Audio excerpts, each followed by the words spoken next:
Training हुआ करती थी तो क्या होता था उसमें चलिए आज मैं बताती हूँ। विदेशों तक में लड़कियां चली जाती थी और फिर क्या होता था उनका, वो वापस आती थी भी या नहीं भी आती थी, ये सब पे आज डिस्कशन करेंगे। तो ट्रेनिंग होती है, जो लड़कियां 6 महीने से चल रही हैं ज्ञान में और वो आती रहती हैं। उनको बताया जाता है 2 साड़ी, 2 सलवार सूट और अपने जो भी है पेटीकोट वगैरह, ये सारी चीज़ें आपको रख के भेजना है 1 महीने के लिए। उन लड़कियों को जो घरों में रहती हैं या जॉब करती हैं या पढ़ाई करती स्कूल कॉलेजों में, या फिर वो 6 महीने से आपके अटैच्ड में हैं। इनमें नाम तो है कुमारी, लेकिन इसमें आप वो माताएँ भी जा सकती हैं जो मैरिड हैं, तलाकशुदा हैं, या फिर जो किसी भी कारण से लड़ाई झगड़ा करके अपने हस्बैंड से दूर रहती हैं और वो इस ज्ञान को फॉलो कर रही हैं, तो वो भी इस ट्रेनिंग में जाती हैं। नाम तो कन्या ट्रेनिंग का ही रहता है। और इसमें होता क्या है, चलिए इस पे बताते हैं। तो इनकी फॉर्म वगैरह भरे जाते हैं। सबसे पहले माता-पिता का लेटर लिया जाता है कि मुझे इस ऑर्गेनाइजेशन पे 100% फेथ विश्वास है, भरोसा है और मैं स्वेच्छा से अपनी लड़की को यहाँ भेज रहा हूँ। फिर लड़की का एक लेटर लगता है कि मैं यहाँ आई थी, मैंने 7 डेज़ का कोर्स किया, मुझे परमात्मा पे बिल्कुल पूरा भरोसा है। यहाँ जो ज्ञान सुनाया जा रहा है वो भगवान का सुनाया जा रहा है। यहाँ की जो मर्यादाएँ हैं मुझे पता हैं और मैं स्वेच्छा से उनको फॉलो करती हूँ, स्वेच्छा से मैं ये ट्रेनिंग कर रही हूँ, स्वेच्छा से मैं इस ज्ञान में आना चाहती हूँ। और इस दरमियान अगर मुझसे कोई गलती हो गई है तो कोई भी इस संस्था की नियम मर्यादा रूल जो है टूटते हैं तो उसकी ज़िम्मेवार मैं ही होंगी। ये सारी बातें हम खुद की हैंडराइटिंग में लिख के साइन करके देते हैं, तो ये 2 लेटर माता-पिता के और ये हमारे हो जाते हैं और एक फाइल बन जाती है। और एक बहन का लगता है कि हाँ, ये लड़की हमारे यहाँ 6 महीने से है, रेगुलर आती है, सुबह-शाम ये ज्ञान योग में ठीक-ठाक है, चल रही है। कोई कमी भी लिखनी होती है कि इसको रूठने की, गुस्सा करने की, रोने की या तेज़ बोलने की या तड़ाक-भड़ाक जो भी उसके अंदर बुराई होती है, कमी होती है, वो भी लिखनी होती है कि इस पे फ़ोकस करवाइएगा, कम करवाइएगा। तो वो लिख दी जाती है। साथ ही जब वहाँ जाते हैं तब पता चलता है कि बेहद सेवा बेहद क्या होती है। यानी आपका घर है, पहले आप उस घर को छोड़ो, निकलो बाहर, सेंटर पे आओ। फिर सेंटर के अलावा आप दूसरे सेंटरों पे भी जाओ, इसी को अपना मत समझो। उसके अलावा आप इसके हेडक्वार्टर माउंट आबू जाओ। फिर आप इसके अलावा माउंट आबू से भी कहीं दूसरे सेंटर पे जाओ जहाँ वो लोग वहाँ के इंचार्ज भेजें, और या फिर आप ऑल इंडिया के बाहर ही चले जाओ, विदेश में चले जाओ, पास पड़ोसी देशों में चले जाओ या फिर अमेरिका वगैरह में भी चले जा सकते हैं। तो ये होती है बेहद सेवा। अब ट्रेनिंग के लिए वहाँ हम चले तो गए थे, वहाँ हमारी दिनचर्या हमको चार्ट वगैरह बता दिया गया था कि सुबह 3:30 बजे आपको उठना है, ब्रश व्रश करके फ्रेश होके मुँह हाथ धुलाई करके 4 बजे आपको मेडिटेशन हॉल में बैठ जाना है। संगठित रूप से जो कन्याएं आई थी ऑल इंडिया की, कहीं की 10 आई थी, कहीं की 20, कहीं की 50 ऐसे आई थी जिस टाइम हम गए थे।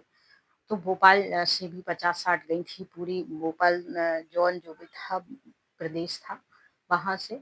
और फिर उसके अलावा अलग-अलग जगह से आई थी, तो उनके लिए एक अलग हॉल था, अलग टीचर्स थे, कुछ दिल्ली, कुछ बड़ी-बड़ी राज्यों से इधर-उधर से आई थी बहनें जो पुरानी थी, क्लास वगैरह करवाती थी, वो आई थी।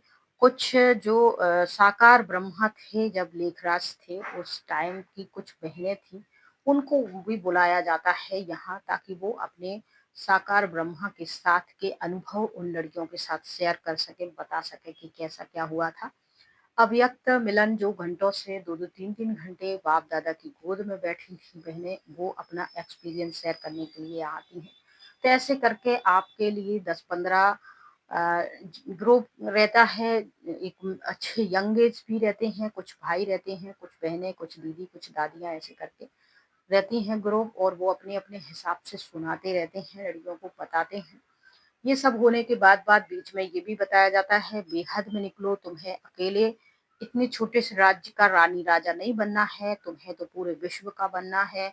इसलिए पूरे विश्व में तुम्हें सेवा करनी होगी और फिर तुम्हें इतना फोर्स करा जाता है, आता है उमंग गुस्सा। मुझे तो दीदी ने भेजते टाइम कह दिया था कि बेहद सेवा की बात चले तो तुम चुप ही रहना, हाथ मत उठाना, कोई फॉर्म भी मत भरना और जाना भी मत।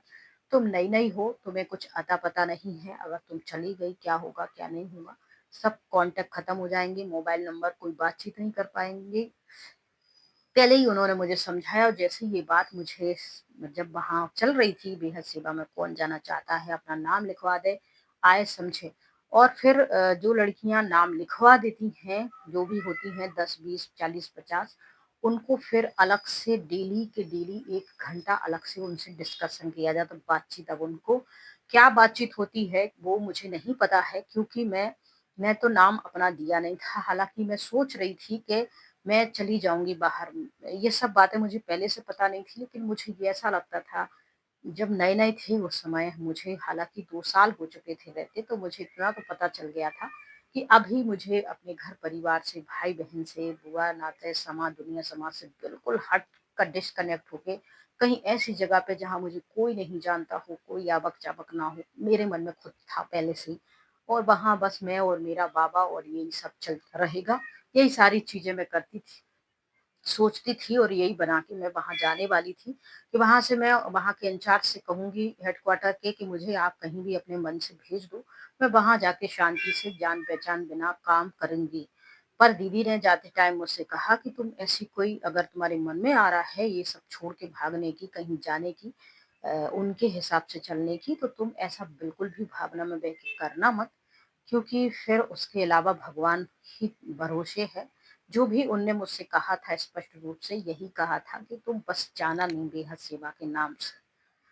तो मैंने कहा ठीक है ये मेरी पहली ट्रेनिंग है। मैंने सोचा अगली साल फिर ट्रेनिंग होगी।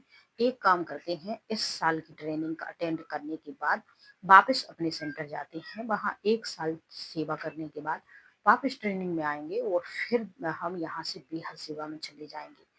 ये था तो 1 साल के अंदर ही मैंने इतना बहुत कुछ क्रूर व्यवहार देख लिया था अपने प्रति दीदी का कि मुझे बेहद सेवा तो छोड़ हद की सेवा से भी थोड़ी-सी चिढ़ आने लगी थी।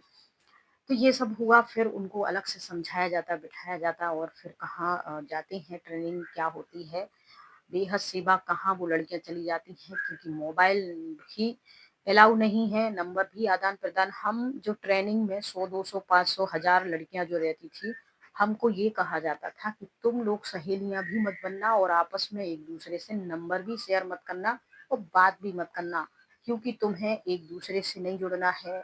जब माता-पिता से हम छोड़ रहे हैं, उनके लिए हम कोई नहीं है, घर परिवार के लिए किसी के लिए कोई नहीं है, तो तुम्हें यहाँ भी आके एक-दूसरे से सहेली दोस्ती नहीं बननी है, कोई भी डिस्कशन नहीं करना है। साथ हमें ये भी सिखाया जाता था तुम्हारे सेंटर पे क्या चल रहा है, तुम्हारी बहनों से कैसी हो रही है, कैसी बन रही, क्या स्वभाव किसी के बारे में कोई बातचीत नहीं करना है, परचिंतन नहीं करना है, सिर्फ भगवान का चिंतन करना है, भगवान को देखना है।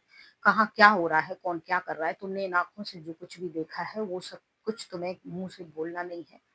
ये इतना कुछ बताया जाता था कि मतलब कुछ भी तुम्हें भगवान के अलावा करना धरना नहीं है। लेकिन सवाल जब उठ जाते हैं, जब आपको जो व्यक्ति गाइड कर रहा है, जो व्यक्ति बता रहा है, जब उसके आप कुछ देख लेते हैं, गलत महसूस कर लेते हैं, आपके साथ ऐसा होता है।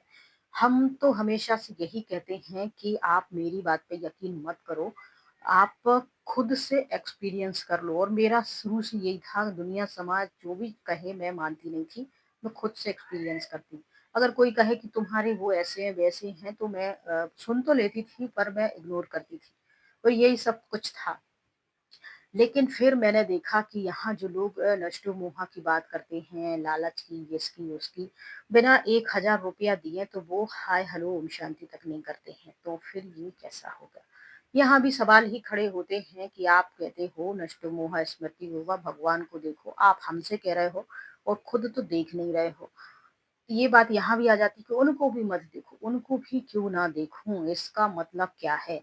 तुम्हारी स्थिति तो ऐसी है नहीं कि तुम बिल्कुल नष्टो-मोहा हो, तुमको पैसों से कोई मतलब नहीं, ऐश-आराम से कोई मतलब नहीं, लग्ज़री गाड़ियों से कोई मतलब नहीं है, सिक्योरिटी तुम्हारे कमरे में रहते, भले वो काले कपड़े या काला चश्मा नहीं लगाते हैं, तुम्हारी तरह ही दिखते हैं, तुम्हारी तरह ही पहनते हैं, बातचीत करते हैं, तुम्हारी तरह ही उनके पास है।